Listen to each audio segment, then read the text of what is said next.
And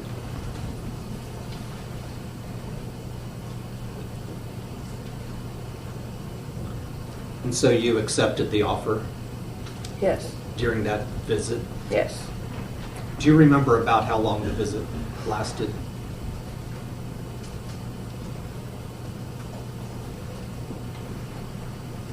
Maybe an hour.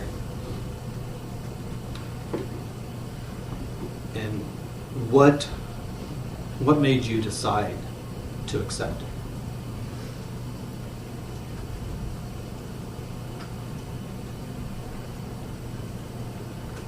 I was under the impression that that was the very best that I could hope to get. That it was to avoid the absolute certainty of life without parole. Why did you see that as an absolute certainty? Because that was the only sentence for murder first. And did you hear Mr. Moreland testifying? Yes. Did you understand that they saw this as pretty much an automatic guilt case? Yes. And that would probably be first-degree murder? Yes. And so what sentence did you understand would be available as an option with your attorneys basically looking at only sentencing?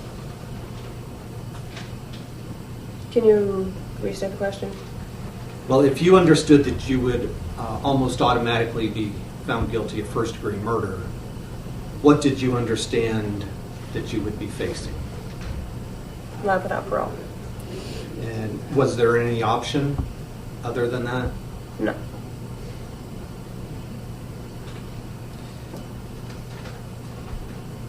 If there had been a way for the jury to consider less time than life without parole, even if you were convicted of first-degree murder, let's say, would that have changed your thinking about pleading guilty? Absolutely. And first, why would it have changed?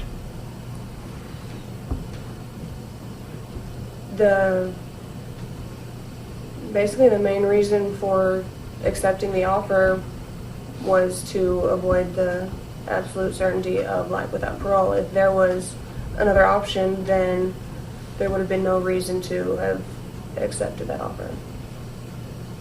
So if a jury finding you guilty of first-degree murder could consider sentencing you to life or 30 years or something else, but also sentence you to life without parole, you are saying you would have still gone to trial? Yes, I would have rather taken my chances with a jury trial. And taken your chances at ultimately getting a sentence of life without parole? Yes. And why is that?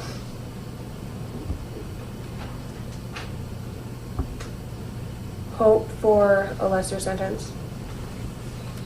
And you understand you did get a lesser sentence? Yes.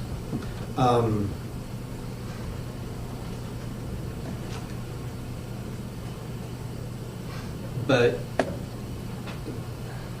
so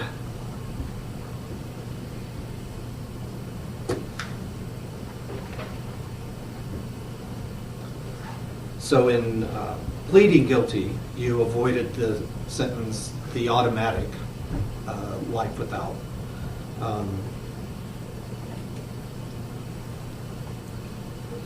So you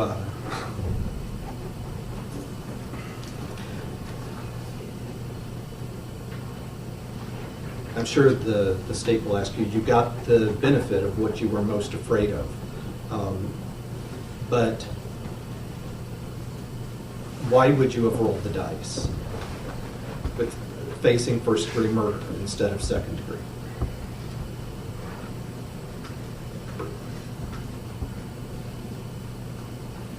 Well, as I said, I didn't know about Miller.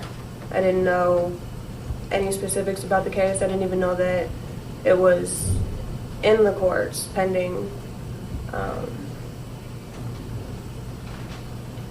So that would have definitely been something to take a chance on.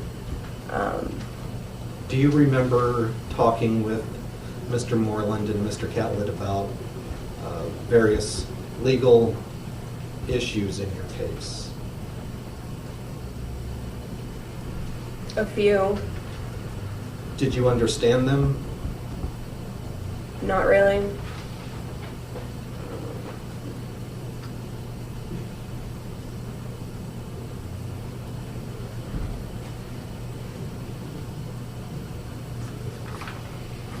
If you knew that the Supreme Court had heard and was about to decide a case involving life without parole for juveniles on murder, how would that have changed your decision to accept the plea right then? Yes.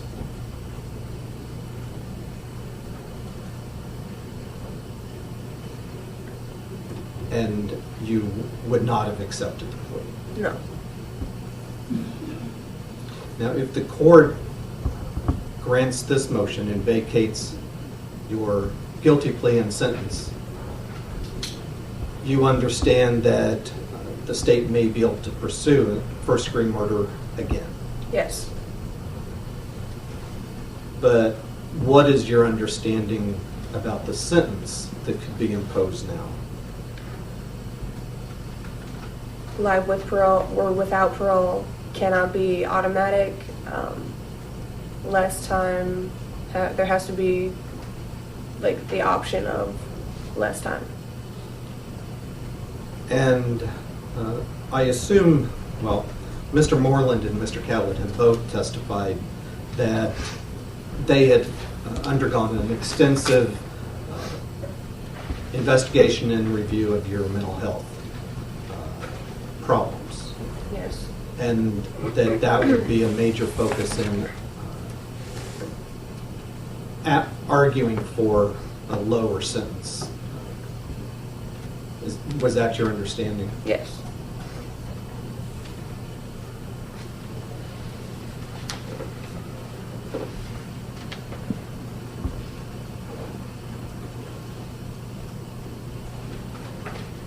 That's all your Honor. Thank you. Ms. Bustamante, so you were aware, as Mr. Moreland indicated, there was some risk in making the decision to plead to the murder second or not. He had explained to you that there are risks both ways, correct? To plead or not to plead? Yes. To take that agreement or not. Yes. And one risk could be that Miller could have been affirmed so that life without parole would have been a valid constitutional sentence for you. I didn't know about Miller. You didn't know about the name of the case, but you were aware and knew that they had filed a motion on your behalf that raised those same issues that had been raised in Miller, correct? I can't recall that motion. You can't recall a motion being filed in which your lawyers claimed that life without parole was an unconstitutional sentence for a juvenile? No. You don't remember them discussing that with them at all? No.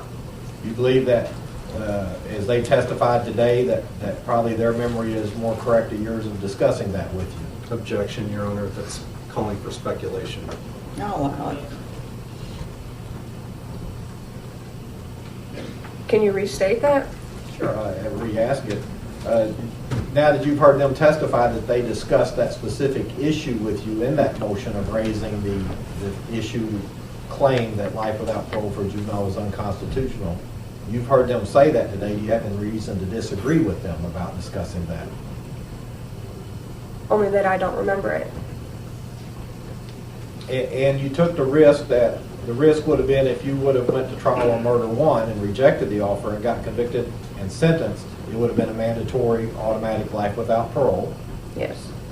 And that if the Miller decision had went in the state's favor versus that defendant's favor, you would be stuck with life without parole as a sentence, correct? Yes. So at the time, you made a decision to take the other alternative, which was to accept the agreement of murder, second, and armed criminal action, and present the issue of your sentencing to the court. Yes. And in that, you and your lawyers knew that they could present evidence and argue for the punishment that you all thought was appropriate, Yes. and that the state could present evidence and argue for the punishment that the state thought was appropriate. Yes. And you knew and understood those things at the time that you accepted the plea agreement. Yes.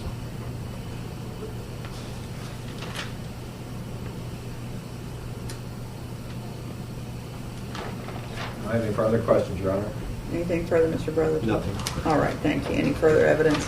No, the move on rest. All right, any evidence? You may step down, Ms. Bustamante. Any evidence for the state? No, Your Honor. All right, counsel, if you want to get me proposed or email me proposed orders within 2 weeks, is that enough? Or what time do you want, Mr. Brotherton? Can I have 30 days? Yes, sir.